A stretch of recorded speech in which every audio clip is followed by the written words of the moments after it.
Welcome to the Big Price Podcast. I have Jerry and AnnMarie Norton here. You're basically the CEO of your company, but what I love is you're probably the CEO of the family. Yeah. And the house. Yeah. People have called me that before, for sure. Yeah. So what do you bring? Do you help in the business? I mean, not what do you bring, but do you help in the business? Are you out of the business? I mean, you have 10 kids. I mean, I don't know how much in the business you can be, but. Yeah. Well, so I haven't been. And what's been really cool is being able to see some of the skill sets that I've been able to develop in the home that now that the kids are getting older are transferring over into the business. So we're living our dream life now, getting to work side by side, but it hasn't always been that way. And I don't think we would have gotten our business to the place that we have without really owning our separate roles. And so it was not always like that. We definitely have had our tug of wars over which part, like which experience was more important to cultivate in our life. A pretty typical role, strong feminine energy, all about the relationships, all about the family. The love of money is the root of all evil. Like I totally did come into our relationship like that, which I think a lot of people just naturally are kind of attracted to their opposite, and they have, that polarity from the get-go in the relationship. And so our journey of being able to turn that polarity into an attraction instead of a repellent has been hard, but now amazing. That just him having the opportunity to see where his gifts were and let him really run with those gifts, really be honest about what my skill set, my gifts, my desires, and what I wanted to cultivate, and then be able to see these are so different. If we're both being our very best self, and we can create something huge and amazing and literally huge with 10 kids and these multiple, businesses that are going on. But it's not been easy, but we've really gotten to see the rocket fuel of applying those principles in the two different realms and then bringing them together, and the way that that's impacted the marriage, the way that's impacted the family experience. And I had to really validate myself. He's gotten to be the flipping genius while my kids are calling me the flipping jerk. Oh no. Because I'm just doing the mundane kind of everyday thing, but being able to, whatever your role is, whether you're the one that's holding the torch for the outside of the family providing, or the torch for the inside of the family of nurturing those relationships and even drawing him into our relationship to kind of show him, look what this can be like. You can't apologize for whatever your skill set is.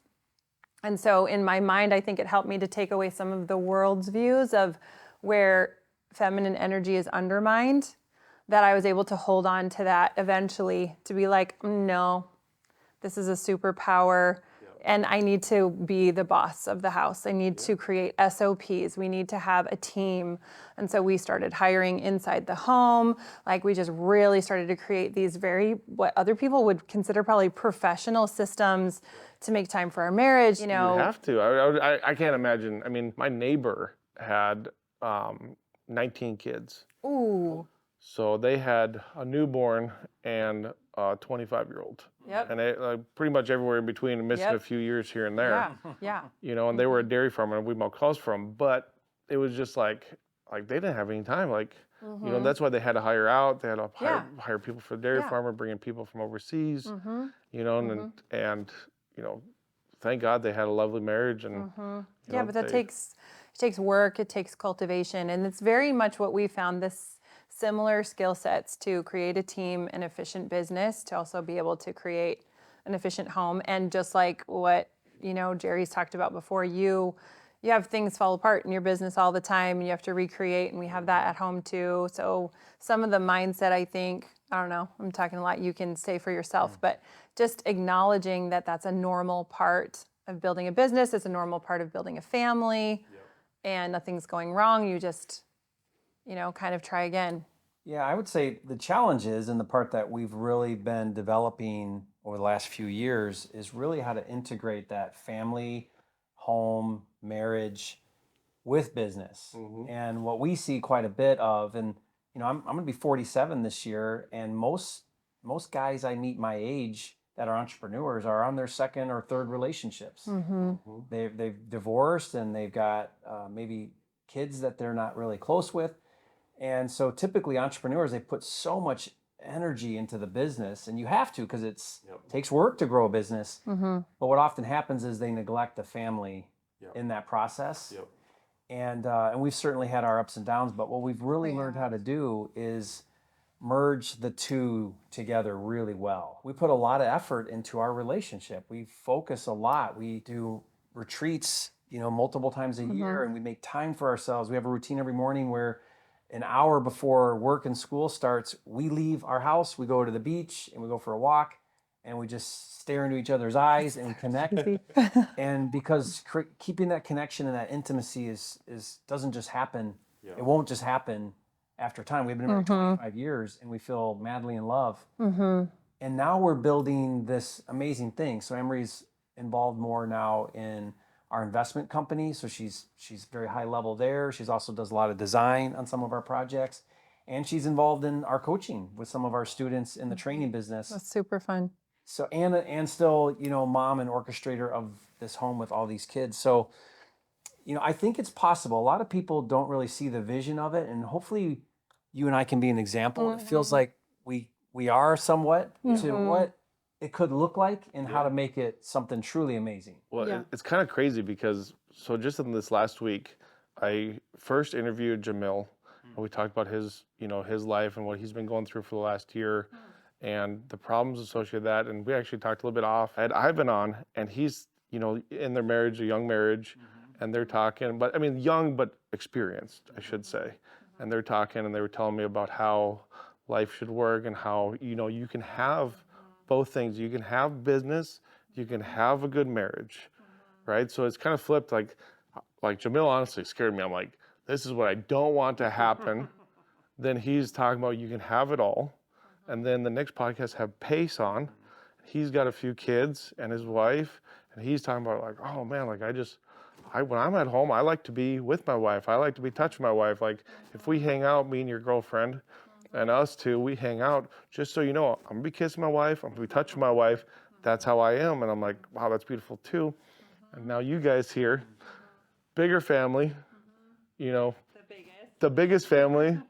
Looks like a great marriage, and you guys are talking and communicating, and just how you guys are sitting right now, holding her hand. Yep, can't let go. Maybe we'll just call these last 4 podcasts relationship podcasts. I think more and more people though are really realizing it's not worth it. Like it's okay. Maybe we haven't felt like we've been able to validate ourselves in pleasure and joy, but the way that we feel validated by others or seen by others is only by our hard work ethics.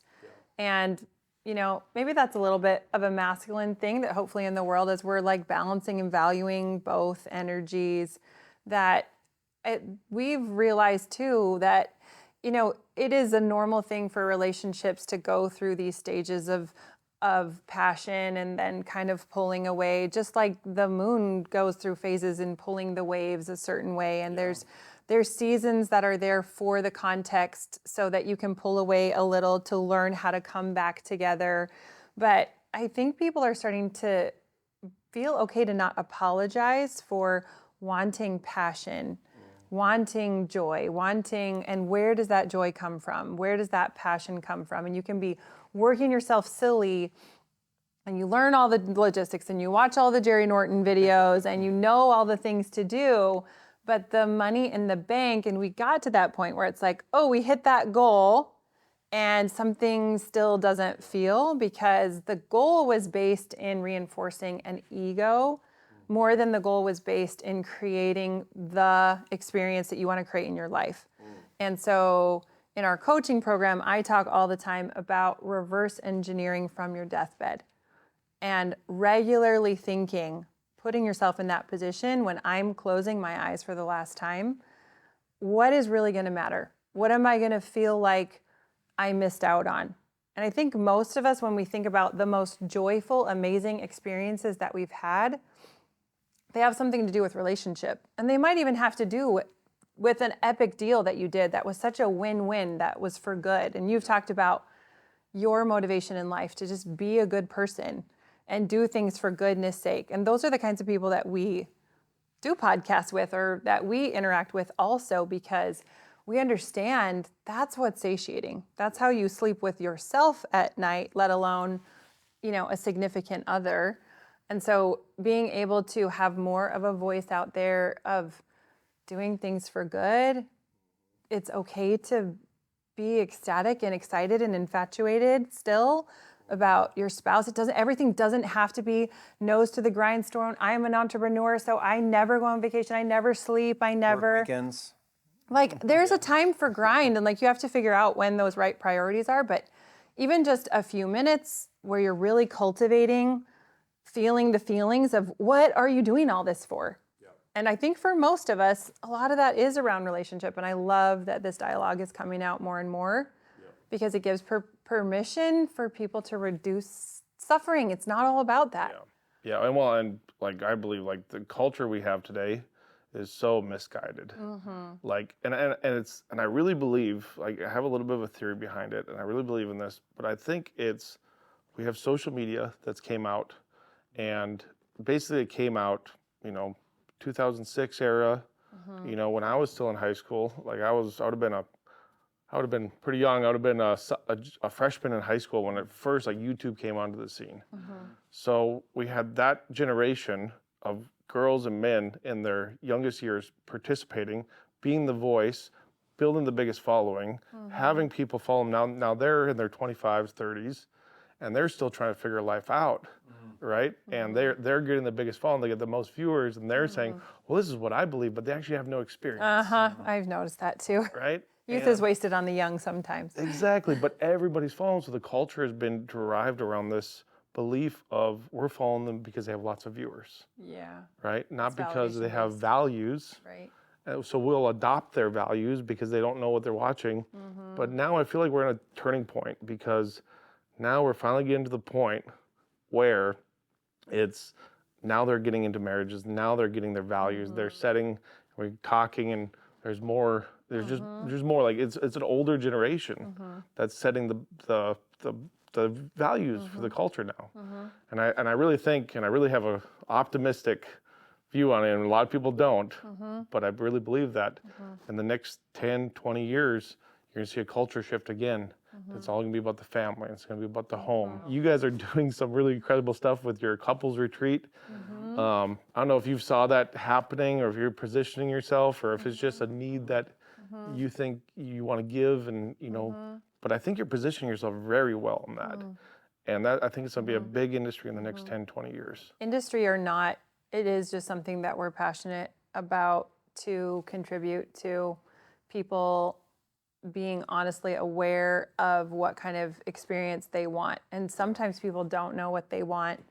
And so we've had more and more experience where people have just been really vulnerable and come up to us, like, kind of similar, I guess, that you did, of just Unintentionally. Just some of the subliminal messages, I think, that have come through Jerry's videos with, just Christian values that are behind the scenes, and kids that are walking in with, eating food or just living life, playing with knives, and it's okay, and it's giving people permission, and they come to us and they are specifically saying, like, we want more. And it is almost like what you're saying, like, they don't have a vision for it because social media is what's in front of our faces, and that has been younger.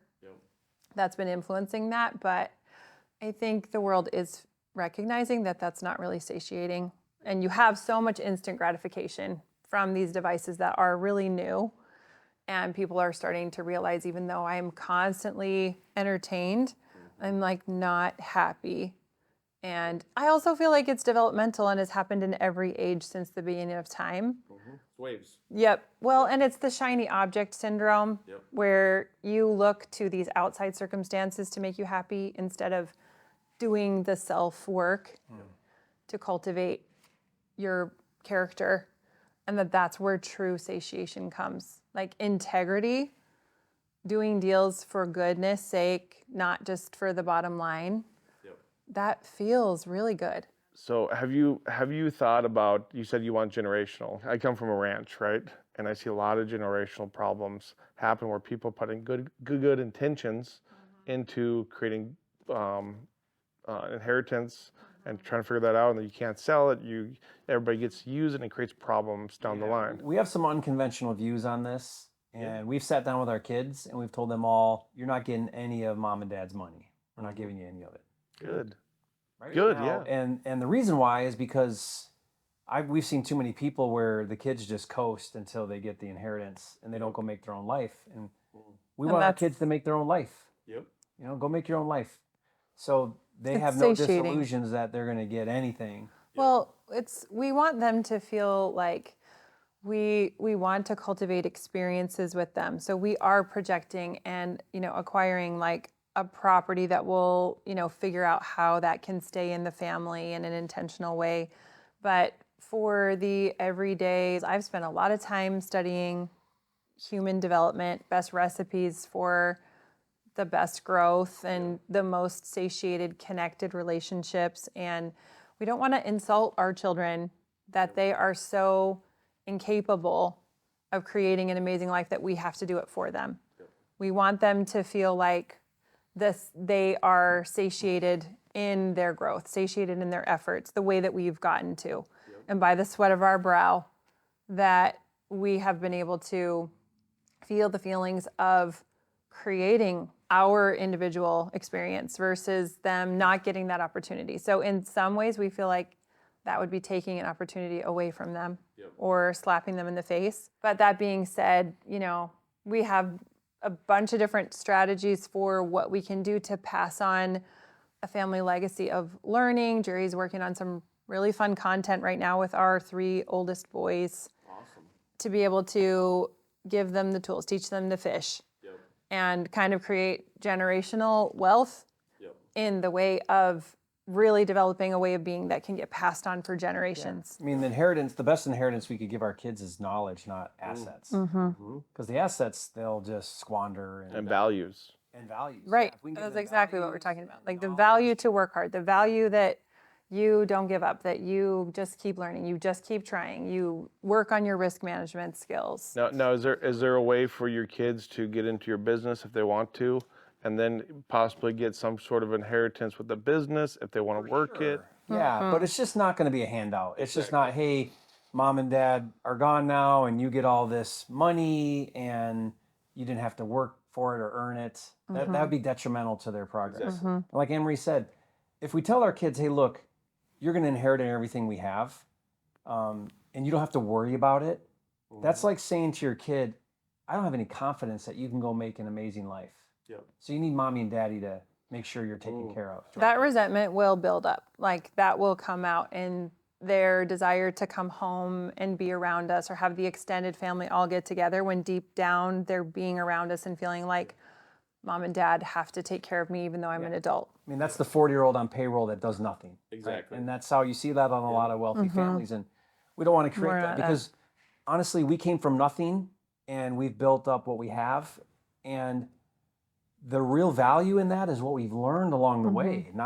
It's never the destination, it's the journey. Exactly. And so we don't want to rob them of that same journey. But we have, like our oldest, he's working in our hotel in Puerto Rico. And I'm sure we'll have some of the kids that are excited about the business, but Some that they're not don't have disillusioned. Like, hey, you're going to have to work your way and earn your way from ground up. I want to give you a little bit of a backbone on you guys' view here because I am living proof of the exact same thing you guys said. So my parents have always said, if you want to inherit the farm, then you must work the farm. If you don't work the farm, you will not inherit the farm. And that's a very generational thing that we've seen and they've seen going through generations where the farm, they have 3 kids or whatever the kids' situation is. They have 3 kids. The farm gets transferred to all 3 kids and they can't make the farm work because nowadays you can't have that big of an operation and only a third of the acres. You have to have all the acres to make it work. So dad had, when we were growing up, I think my dad's and mom's dream was that we would all want a farm and they were building that for us. Once they started realizing, well, Evan doesn't want a farm. My sister doesn't want a farm. My older brother Cole wants a farm. They kind of said, okay, well, we kept saying it, telling us, If you don't farm, you're not getting inheritance. So when I made the decision to walk, that was a big decision. You walked from a lot, probably. Yeah, I was walking from, I mean, I don't know what it'd be worth today. Like, we've never valued it, but, millions of dollars in my position, if I wanted to do it. And they said, if you want to, we'll figure it out. We'll build the farm larger so that if we get to that point, you and your brother can split if you guys want to, right? Yeah. But, that's not the case. So they're just focused on them, their retirement, and my brother. But now you're building your own life. You're on your own. And you've learned the skill set, even with having maybe, a immature version, or not really immature, but just a different version of your younger self that was like, yeah, maybe I want to do that. That it doesn't really matter. Kids change their mind about what they want to do. The fact is that you are still learning the accountability, the cause and effect. I've got to do this hard thing in order to be able to, get what I want. And we try integrating different systems. I mean, sometimes I really do wish that we had a farm, because I feel like hard work like that, we try to include the kids in different projects that we do, even though we're both trying to stay high level, having them come in and help with like cleanup right down to the bottom. But it means that like we need to go into that part too, which we're like, well, we feel like we've graduated from that part, but for the kids' sake. I don't feel like mowing the lawn, but the kids need to learn how to mow Right. the lawn. So I'm, taking them to haul stuff to the trash, because that's where their skill set is, or like for the younger kids especially. I seen the laundry the other day. Oh yeah. Where the laundry's going in bin, they're checking the name, they're throwing in a bin, checking the name, throwing in a bin. Yeah, that's Evelyn listening to books at the same time, because we pay our kids to listen to specific books and podcasts that are our favorites, that we want to kind of get into their heads. But that's part of a family work system that we created and started, where the kids have to incrementally, as they get older, they start at 8 years old paying for their shoes, and then they have to pay for their clothes, and then they have to pay for their phones, and then they have to help with insurance and gas, so that they start to learn. And we're always saying at our house, I pay, I say. When you pay, you say. So that they start to learn this cause and effect of choices in my life come when I have the skill set to pay. And we tell Versus I'm entitled to mommy and daddy providing my socks. When they're paying for their socks, they want to go to Walmart. When we started with our older kids, when I was paying for the socks, they wanted the Adidas brand name, $20 socks that they were going to lose. And then all of a sudden that went away when they were like, oh, well, I don't want to spend all my money on socks. You're telling me that socks don't go missing in your dryer. Like, your dryer does not eat socks. Yeah. I'm like, hey, we might just found the solution, tell the world, Yeah, and no, that definitely still does happen, unfortunately. But we call it family economy, and every Sunday we reconcile their account. So we look at their things they've earned money for, and then things that have been expenses, and they even get charged. Like if they leave the air conditioning on in their room, they get charged, right? If they leave their stuff out, they get charged. Or if they buy something, then it goes on the chart, and then we reconcile. And if they're at a negative on their weekly account, Yep. well, they don't have free time now. Yep. Like you're not allowed to go do stuff with friends, and they got to do more chores to earn it off. You got to get in the pot. And depending on their age, sometimes if they're older, they go outside of our home to find little odds and ends and babysitting, cleaning cars, or outside like nannying jobs. But then for the younger ones, I have a whole list of things that need done in our house at any given time.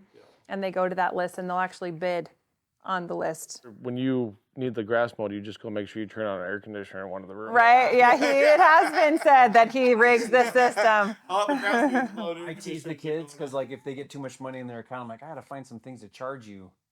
You're sitting on too much cash right now. It has been said in our house that way, but... Who ordered this? But it's good. It's teaching them to be accountable, teach them how money works. And like AnnMarie said, we tell our kids, you have a choice. Even however old you are, you still have a choice to be in this family. You could choose to go join a foster care program and leave the family. Like, you could run away, right? You have a choice, even though it may not seem like it. You're choosing to be here. And we don't think that's a good choice. And of course, we want you to be here, but you need to own that you think it's for your good to be a part of this family.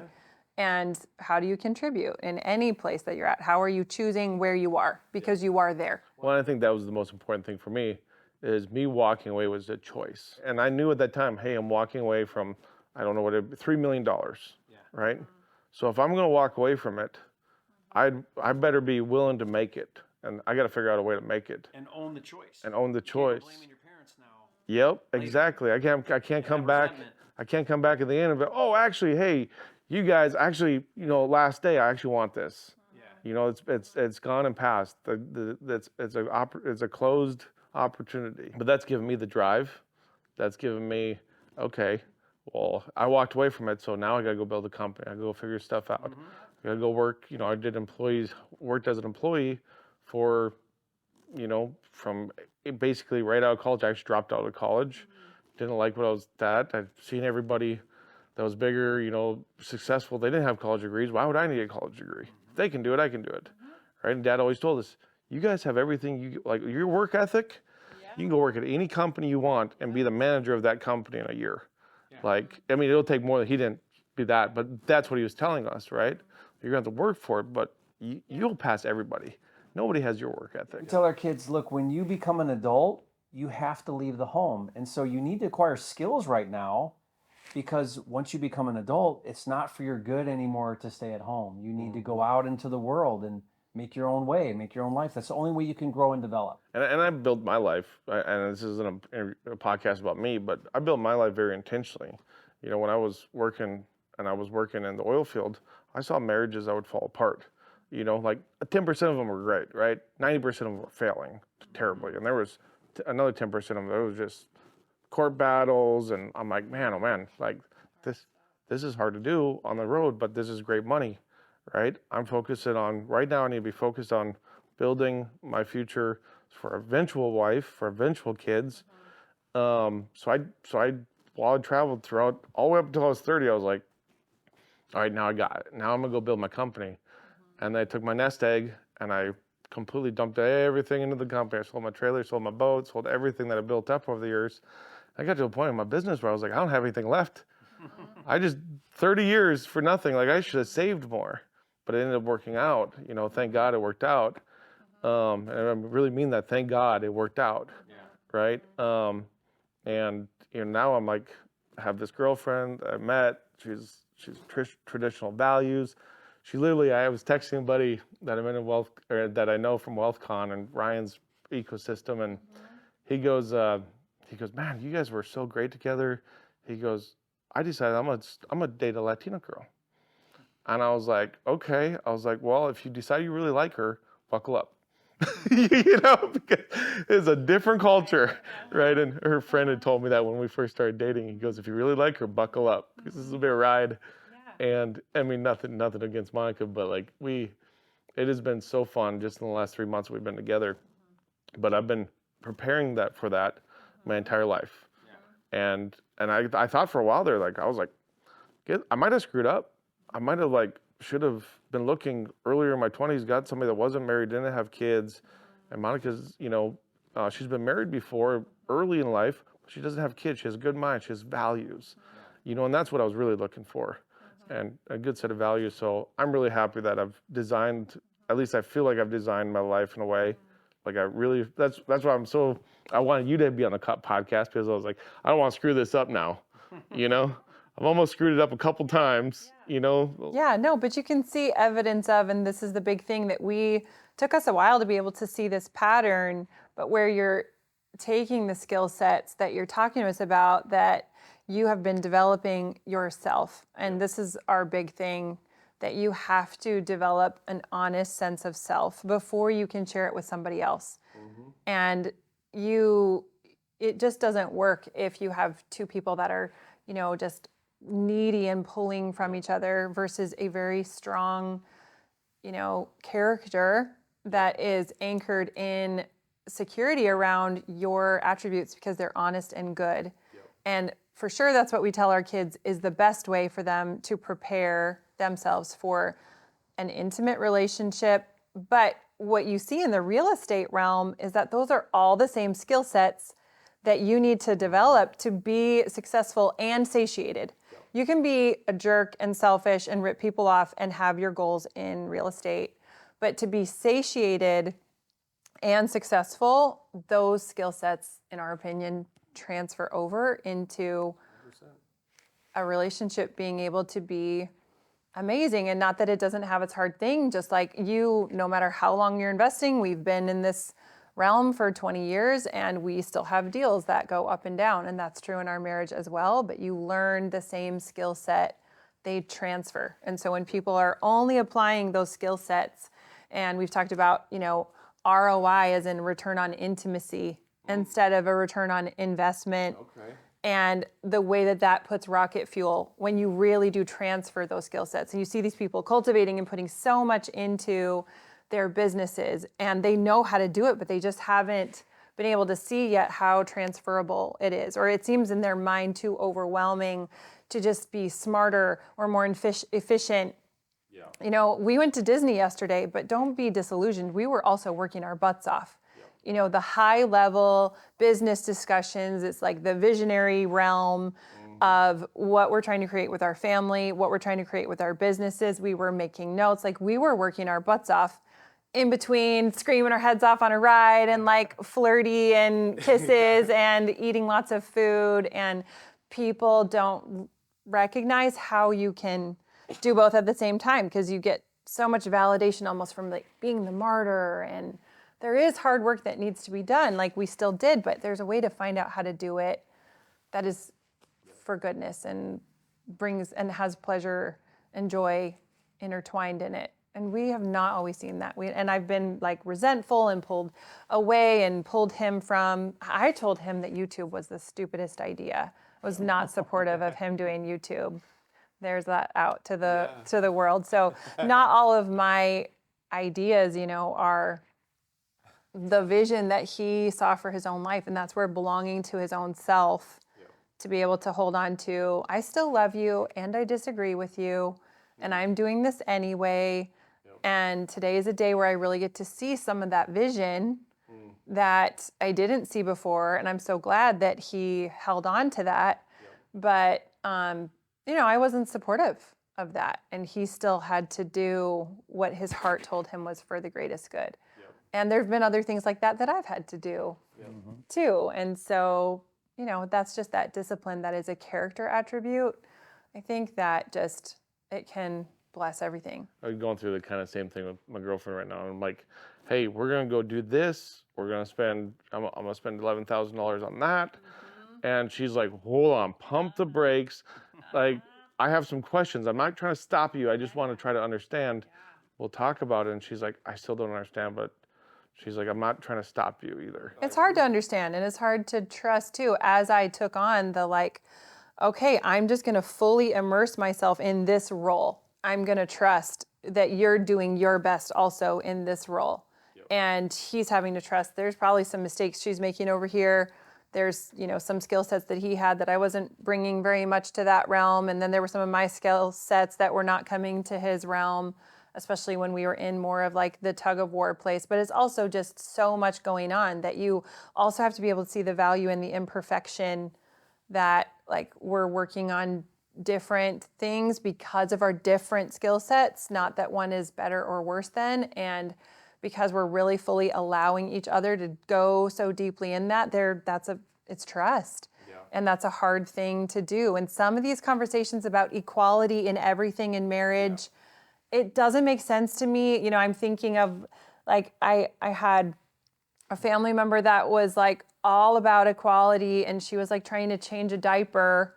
And she literally was pulling her husband, and the two of them were changing a diaper, and one was holding the diaper and the other one was holding the wipes and well, it's your turn to put the pants on now. And I was like, what a waste of time. You're already right there. Who's owning and loving the diaper part? And maybe that can still shift and there's a turn at night where dad's on and a turn during the day. But to be you're seeing the inefficiency. I was seeing the inefficiency of in this one time when they're both sitting there, that he could be working on something on the outside of the family if that's where his interest was. And there be synergy of we're making money at the same time as changing a diaper. And there is worth and value and growth in both roles. And that's something I've definitely taken a while to really hold and learn because of projections from the world of what I've been doing is thankless and mundane, and that I'm losing myself. I'm, wasting away my education and falling into the mundane of motherhood, that doesn't grow you. That's baloney. Yeah. And you grow doing both. Like, we said in the beginning, you're the CEO of your family. Everything that we've been talking about is business oriented, like efficiency. Like that's a business thing, right? And like I walk around, I'm just like, well, that's inefficient. I wish that company would do that differently, and you're like, but you're seeing the same thing in your house. Like your family is almost like a business, and it's amazing. Like that's. Yeah, we call it Home Inc. And, Yeah. we're really excited because we're doing our first couples retreat coming up. We're going to do it in Puerto Rico at our hotel. And it's small groups. It's going to be some instruction and then a lot of fun. So it's also about connecting with your spouse. But really the objective is, how do you get on the same page? How do you get aligned with each other so that you're crystal clear on where you're going, what you're trying to accomplish, how your roles fit together so that you have synergy? Like a really good relationship, what we've learned how to do and grow into is 1 + 1 doesn't equal 2. Yeah. A lot of relationships, it's 1 + 1 = 1. Yeah. There's not even a positive synergy. 1 + 1 = 2 isn't even really getting ahead. We want 1 + 1 = 10 or 100. Meaning bring her skill set, my skill set, bring those skill sets together and bring that excitement and passion and energy together, and it's just exponential now what you can accomplish. Yeah. But that doesn't just happen. Usually there's a concerted effort to get aligned. And so what we're doing at this retreat is we're showing, here's how to merge the family and the marriage and the home. Well, some of the systems, some of the systems that have to happen to cultivate each of your departments. Yeah. So we understand, if we don't make an investment in marketing, we don't make an investment in, our finance, then you're not going to get a return. Yeah. So there's different departments within your home, within your relationships, that if you don't have a system for those, if you don't make investments, you will get no return. We tell people that in your business, as you start to grow, your first hire usually should be in the home, not in the business.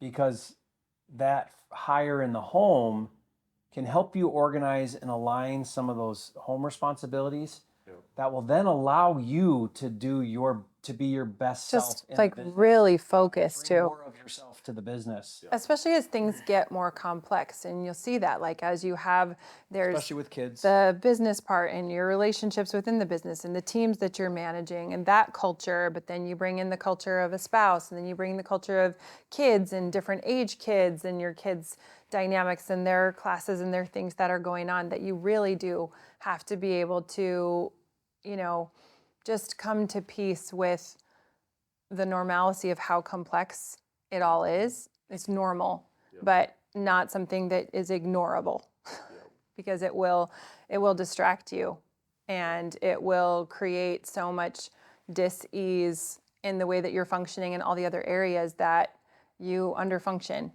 And so that was definitely something that we had to, by trial and error, to kind of try to figure out. That we're excited to be able to share some of those systems with people, because it's been a couple decades now, to see, what works, what doesn't work.